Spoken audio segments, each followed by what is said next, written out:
I was so pissed off at this hotel that I wanted to go outside and rip the Best Western sign off of it. This is not a Best Western.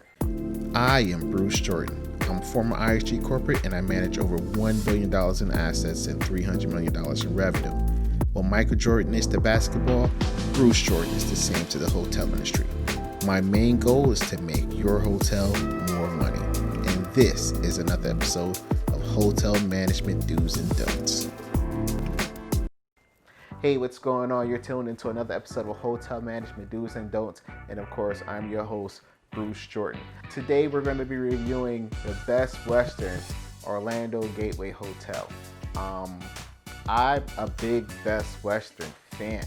I stayed at many Best Westerns, and one of my favorite Best Westerns is the Best Western in Jacksonville Beach, right on the shore. Amazing experience, comfortable bed. I don't even know how they keep that room clean because, of course, you always have sand from the beach, but they've been able to do it. So I was really excited about this video.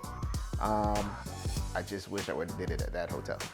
This hotel has 297 rooms. And, I'm pretty sure like the lobby area is nice. I love the way they, have the layouts of the restaurants and, a couple of outlets. I understand what's been going on with the pandemic, that, they had to cut a lot of staff and they've been, struggling to get back to where they used to be, if they was ever there, operational wise. But you shouldn't let outside influences control who you are when it comes to standards and when it comes to your values as a manager or an employee or an owner. So first, I would like to start off with the maintenance. When they say, usually this is what happens. They say when you pay someone to screw you, they call it prostitution. At this hotel, they call it maintenance because these maintenance employees are getting paid and it's not showing up for the guests. The results are it's not showing for the guests. I've seen some of the worst, I can't say it's the worst maintenance, but it's challenging. I've seen some of the worst maintenance challenges at this property that I can tell, because I used to work maintenance, I can tell that it's from lack of training and implementation, and they're just doing rush jobs and shoddy patchwork. I mean, if you just look at the caulking on here, it looks like it was spread with a butter knife. Like, caulking is not around the tub.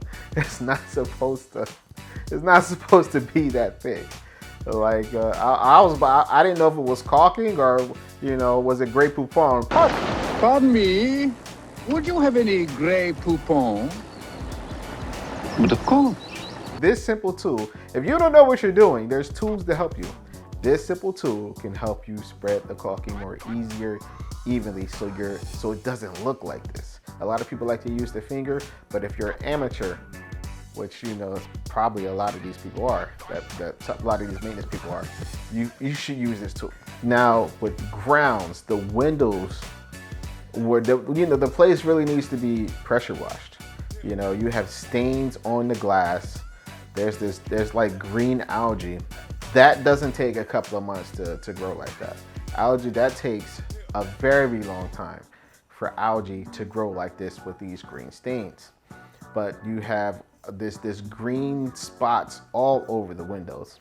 And then on top of that, you have the lower level floors that have all of these white stains. And I'm thinking to myself, you know what?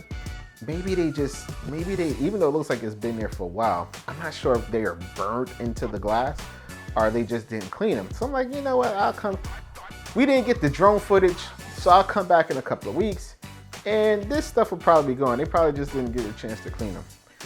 It's still there. So like I say, either it's burned into the glass or they just don't give a damn. Like, they just don't care. Like, it's gonna be what it is. So yeah, that was really tough to look at. Now, when it comes to the maintenance, I'm serious. Like, you can't make this stuff up. Like, you look at the ceiling, you can see that I guess they didn't feel like getting the texturizer and the texture gun and fixing the texture properly on the ceiling. So they just took a bunch of caulking and just threw it up there to try to blend it in with the popcorn. And it just looks terrible. It just looks so shoddy. You can see the discoloration. And again, I think it's a lack of training, because Home Depot sells a device for like, you know, $18, $19 that allows you to apply texture to the ceiling without getting the pressure gun and without, you know, going through all the steps to fix it. And you know, it's only $20. You put the texturizer in, boom, you shoot it up in the air, and it's designed just for, you know, missing areas. So it's not designed to texturize the whole ceiling. It's designed for popcorning certain spots in the ceiling, and they just missed that all around the board. I really think, I don't know if it's a lack of training, lack of motivation, or they're still like trying to get their groove back, you know, with losing so many employees and trying to get things back, you know, to where it used to be. When the pandemic hit, the last people I got rid of was maintenance people. I got rid of the housekeepers first. I kept the maintenance people as long as possible, as long as I could, because now that, you know, you have an empty building or a damn near empty building, this is where you can actually get everything done. So it's worth the investment to keep the maintenance people on staff, even while the business is closed, because they could get things done properly and correctly the first time and not having to worry about someone checking in. Now, I'm looking at these stains that are on the chair, and I guess housekeeping just didn't report it to maintenance, or they just know maintenance so well that they said, I'm just tired of reporting stuff, it doesn't get done. I'm just gonna let the guests, you know, do whatever they do. So they just left it like that. Now these stains can be removed. You can just take a spot remover.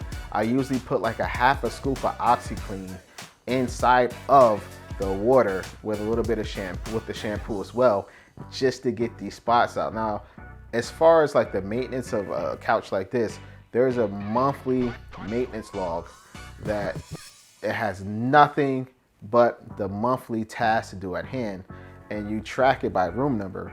You have all of these lists and you track it by room number, and you just knock it out, you know, as they get done. Other people like to use Hot Sauce and all these other apps, but you know, a lot of people, these people are extremely manual, so I know that this is just going to be a manual process for them.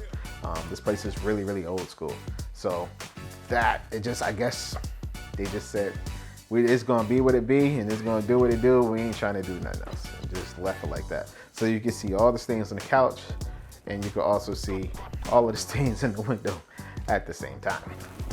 Now, on top of all of that, we have all of these doors that's inside of the hallway that the guest is seeing. Listen, when a guest first step out that elevator to their floor, first impression is everything. Their first impression about their hotel room happens as soon as they step out the elevator. That's why you see a lot of people vacuum just the front of the elevator and make sure the front of the elevator is looking presentable, because that's what a guest sees first.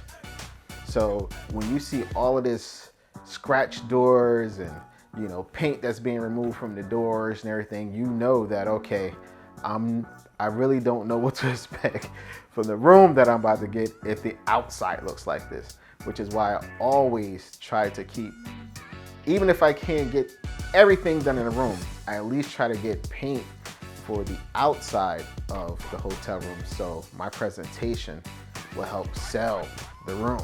Now, when I go into the hotel, the first thing I do is I check the reviews. I look at the bad reviews and see if I'm going to find the same thing. If I find the same thing that a guest is complaining about, it lets me know that there's a problem with the systems that they have in place, and they haven't adapted or adjusted their program to solve these issues. My whole housekeeping checklist I build off of bad reviews for either my hotel or other hotels in the area, so I can go ahead and make sure I don't have those problems myself. So one of the things that I read in one of the bad reviews is that a guest had found trash underneath the bed. So when I checked into the room, I looked underneath the bed. Guess what I found? You know it, trash right underneath the bed. What was even more disturbing and shocking was that, you know, I found hair, and there was hair on the ceiling in the bathroom, and I have an idea what that black stuff is on the ceiling next to the ceiling fan, but I'm not going to say. Now this one right here threw me for a loop. To me, this is just ass backwards. They had the blankets in the closet and the comforters on the bed. For me, it should have been the other way around. You should have the blankets on the bed and the comforters in the closet. That just didn't make any sense for me. For one, blankets take up more space inside of your washer. So if you're trying to if you will want to put blankets in the washer versus comforters, I can get, for every 6 to 8 comforters I could get inside of the washer and dryer, I can get 15 to 20 blankets inside of the washer and dryer. So my productivity increases, my performance increases, and my water bill goes down because I can do more with less. So by switching and having their blankets on the bed and have their comforters in the closet, they'll be able to increase productivity inside of the laundry room by 10 to 15%. And also they'll be able to reduce their water bill by 2 to 5%. It just makes sense. In addition, this is Orlando. It's hot. You don't want a big old comforter on you in Orlando. It is hot down here, okay? There is no ocean cooling you down. Like, you're just hot all the time. So I believe if they make this move, it'll be more productive for them. But like I said, this place is old school, and old school is expensive. Now, this place uses too much paper. They still have binders that's inside the room that no one reads and was sticky when I touched it. Ugh. A lot of paper is a no-no during COVID. I mean, you don't want any type of cross-contamination, and you want to reduce the amount of things that housekeeping has to clean, because one, housekeeping staff are short. They need more time to clean the room because of COVID. So you want to reduce as many items as possible to make things faster and quicker for housekeeping. Two, I got more paper. I got a map to the room at check-in. And then I got some receipts slid under my door. I didn't even know people still do that, because usually everyone just emails it to the guests. No one goes ahead and slide receipts in the door anymore. That's like so 1990s. No one does that anymore. So just the fact that they're still trying to implement all of this old school stuff, and it's not paying off in the long run, and it's not cost effective at all. If I had to guess, I'll probably say the copy machine lease bill is anywhere from $1,500 to $2,500 a month. And then on top of that, they probably go through anywhere from 10 to 15 boxes of paper alone in 1 month. Now that's just ridiculous. We have to cut down on every expense as we possibly can. All we have to do is text this stuff to the guests. If they want to know it, we could text it to them, and they'll always be with them. Now, it wasn't all clouds and rain during my stay. Laundry did an amazing job. I wasn't able to find one stain on any of the sheets or pillows or pillowcases. Great job, laundry. What I really liked is that they had makeup wipes. So instead of someone grabbing a white towel, like I seen at the Hilton recently, or should I say DoubleTree, instead of someone grabbing a white towel and you're not able to get that stain out, so you have to throw the towel away, they actually have these makeup wipes, so you can just wipe the makeup off of your face and throw it in the trash. Very cost effective. Now, I love the way that they marketed the restaurant all across the hotel. The restaurant even has its own listing on Google, but I was a little confused because when I clicked the website icon on the Google listing for the restaurant, I got taken to the hotel website. So, you know, I guess that wasn't supposed to be confusing. Now, the place is a little dated, but it's passable. It could use some new furniture, but most importantly, it had a really musky smell, and I can only assume that that's from the carpet. You can get new carpet. I mean, if it was me, I probably wouldn't go with regular carpet. I'd probably go with carpet towels, because if there's a stain somewhere, all they have to do is take up that towel and put another towel down to replace it. They don't have to rip out the whole carpet. So that just makes sense to me. Now, if you need new carpet for your hotel, you could go ahead and visit mywaycarpet.com. They'll go ahead and ship you some samples so you can pair, see what you like, and just send the samples right back to them, and they'll drop the carpet tiles right off at your door. I know the place wants a renovation. It's not going to happen anytime soon, especially what's going on, but that doesn't mean that they can't solve some of the problems in the room instead of just waiting for the renovation god to bless them with a new renovation. Now, one of the departments that I have to commend the most is the front desk agents and the front desk managers. They are my heroes. I even tried to check in to the hotel without the card on file, and she would not let me check in. So I know that they were trained properly. They was trained to execute. I just feel so sorry for them, because when you have a hotel that has all of these maintenance issues, it's usually the front desk that gets the bulk of the complaints, and it really brings down your drive. It really brings down the morale when they're constantly getting pounded on over and over and over and over again, you know, with the same issues, and nothing is being done about it. The only thing I really didn't like about the front desk is that all the money is made and lost at the front desk. And there was no upsells, there was no upgrades, there was no presentations as far as trying to get some more revenue. I mean, the rates here are dirt cheap. I think I got the room for like $50, $55. I'm not expecting a miracle, but of course most guests are expecting a clean room. That's maintenance free. Now, one of the amenities that the rooms was missing was bottled water. And I agree with that 100%. I do not want any bottled water inside of my rooms when I have a $45 rate or a $55 rate, and I don't have any other upgrades or any other upsells to offset the expense. Don't put no water in the rooms, get them to the vending machine. And they actually have a little shop, so if they want water, they can go to the vending machine, they can go to the shop, or they can go to the restaurant. Now, one thing is for sure, as far as safety, I felt very safe at this hotel because cameras are everywhere and they are watching you. So I love that aspect of any hotel that has cameras all over the place. They have out of sight security. So they watch you, but you can't see them watching. There's an issue or problem, they're right on it. I love that.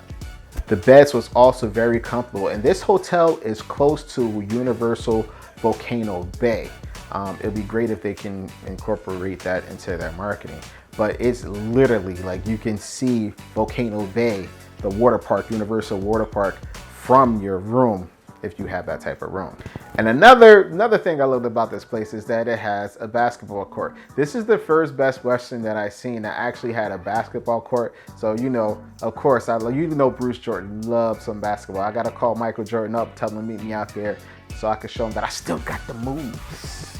Now, just look at all the competition in this area. Like they're surrounded by mega resorts, and still the revenue manager has been able to sell out this hotel. That is a miracle within itself. Like, you see the condition of this hotel and you see the competition that they're going up against, and they're able to sell out this hotel with this competition around them. Whoever is the revenue manager is the revenue god, because if he can do this, just imagine what he could do at a real Best Western.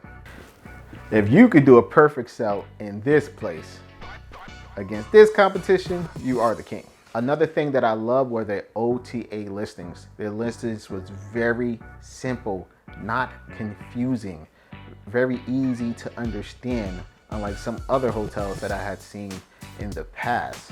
So they have a standard room, they have a deluxe room, and then they have like a couple of suites that you can get. All incremental price increases, 510, 510, 510. The standard room, you don't get a view of the ocean, you don't get a view of the Volcano Bay, or whatever the case may be.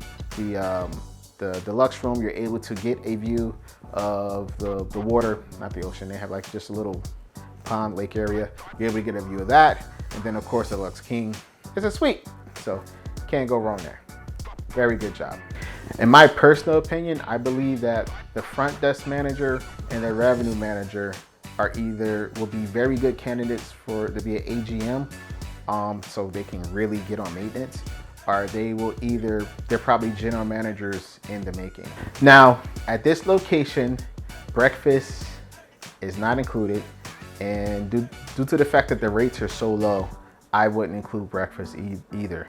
The one thing that really got me good was the review scores. I mean, I went off on the review scores, and I seen some bad reviews that was inconsistent with the review scores that I was seeing. So I'm like, maybe this is just, you know, a hiccup here and there. But like I said before, a lot of people are struggling trying to get back in their groove because of the pandemic. But the maintenance issues that I've seen, you can tell that that's the standards of that department.